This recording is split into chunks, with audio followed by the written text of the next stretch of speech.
What if I told you that the history of South Africa is not just a story of gold and apartheid, but of ancient civilizations, lost kingdoms, and a people who refused to break?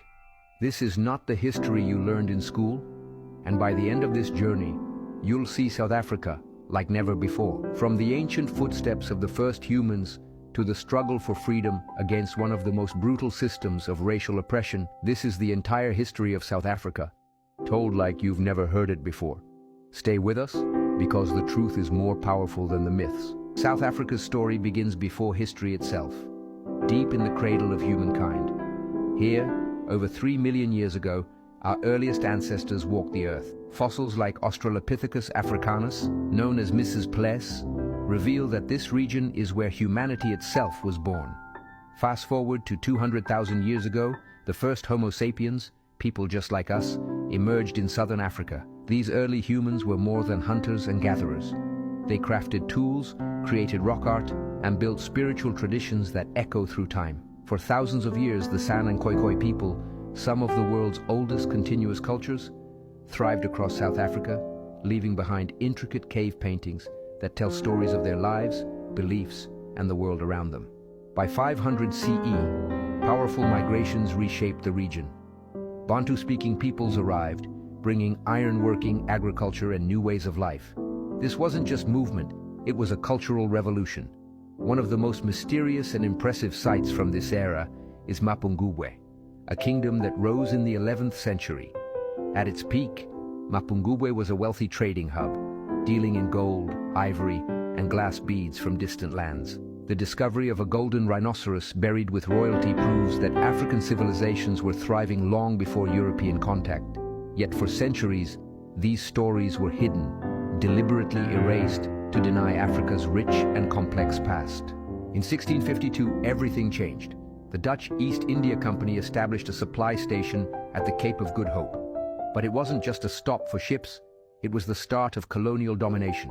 The Dutch settlers, later known as Boers, began seizing land, pushing the Khoikhoi people to the margins.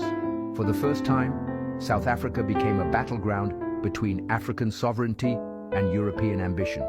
As the Dutch expanded, conflicts ignited. The Xhosa people, fierce defenders of their land, waged a series of battles known as the Frontier Wars, a struggle that lasted over 100 years. And yet this was only the beginning of South Africa's long fight for freedom. By the mid-1800s, South Africa's land hid a deadly secret: diamonds and gold. The discovery of these resources changed everything. In 1867, the first diamond was found near Kimberley. And in 1886, gold was discovered on the Witwatersrand, the largest gold deposit on Earth. These discoveries triggered a rush of fortune seekers and the rise of powerful industrialists like Cecil Rhodes, whose ambitions laid the foundation for racial segregation. To fuel their empires, the British and Boer elites exploited African labor, forcing thousands into brutal mining conditions. These systems of racial and economic oppression would later evolve into apartheid, but the seeds were already sown. In 1948, the nightmare became law. The National Party introduced apartheid, a system designed to strip black South Africans of their rights, their land, and their humanity. Black South Africans were forced into homelands, denied basic rights, and subjected to constant surveillance. But where there is oppression, there is always resistance. Heroes emerged: Nelson Mandela, Albertina Sisulu, Steve Biko, and thousands of others who risked everything to fight apartheid. In 1964, Mandela was sentenced to life imprisonment, but the spirit of freedom could not be caged. International pressure grew, protests erupted, and by 1990, Mandela walked free.